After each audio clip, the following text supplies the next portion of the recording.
Russia's post-war military may be more dangerous.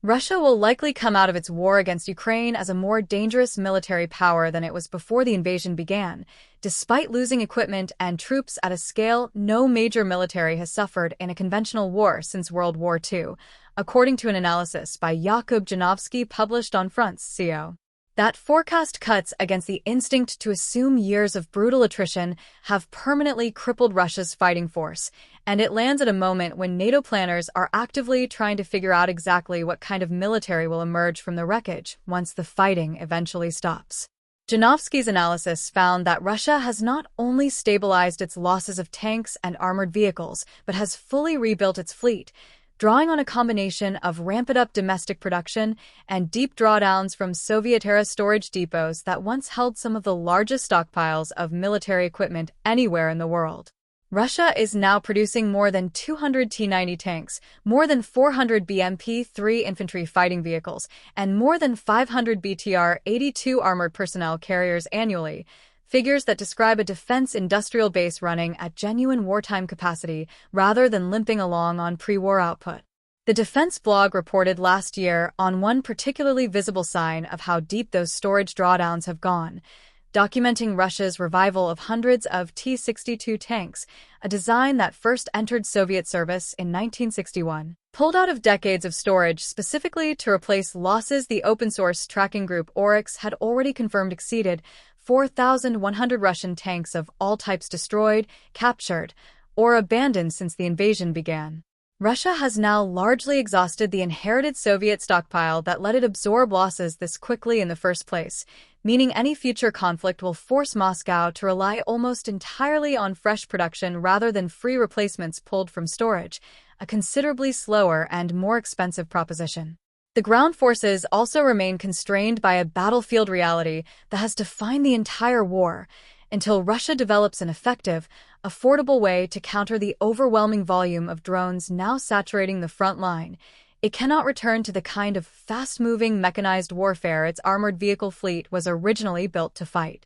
Drones represent the one area where the analysis found Russia holds a genuine, durable advantage. Outside of Ukraine itself, Russia has built what the analysis describes as the most developed and combat-experienced drone force in the world, spanning both battlefield reconnaissance and strike drones and longer-range weapons capable of hitting targets deep behind the front line. The Kremlin has publicly stated its ambition to grow its unmanned systems forces into a branch larger than the entire United States Marine Corps, a target that would make it larger than most mid-sized national armies on its own. Though Janowski's analysis notes real uncertainty about whether Russia will actually integrate that drone force effectively with the rest of its military or keep it operating largely independently. Aging Soviet-era airframes cannot simply be pulled out of storage and flown the way an old tank can be repaired and pushed back into a ground unit, since flying worn-out aircraft past their safe service life risks crashes that kill experienced pilots who take years to replace.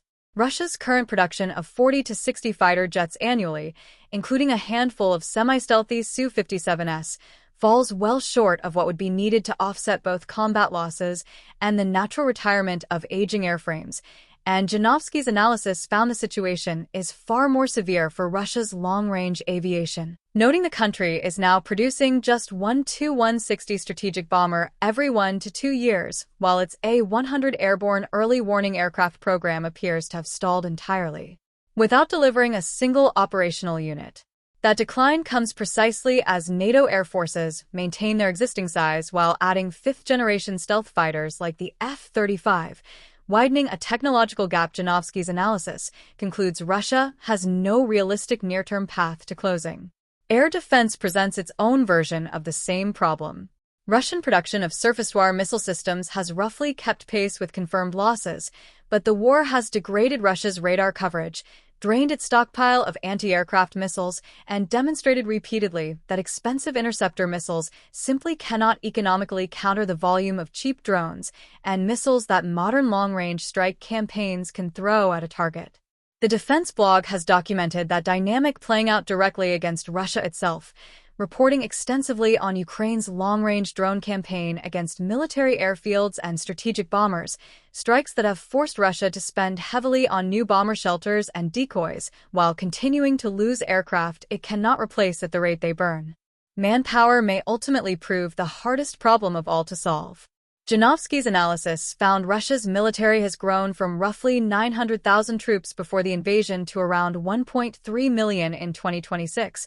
despite total wartime casualties estimated near 1.4 million, including roughly 500,000 killed, achieved by continuously lowering recruitment standards, drawing in convicted criminals, and running the first Russian mobilization since World War II. The defense blog previously reported on the Kremlin's own inconsistent claims about how many recruits it adds each month, with Russian officials Vladimir Putin and Dmitry Medvedev citing contradictory figures without any public correction from the Ministry of Defense, an inconsistency Janovsky's broader analysis situates within a deeper structural problem. Russia's economy now runs at close to full employment, meaning the pool of people willing to fight has already been substantially drawn down. And further recruitment will require considerably better pay and conditions than the military has needed to offer so far. The underlying conclusion carries real weight for European planners watching this unfold from the outside. A military that manages to rebuild its ground forces,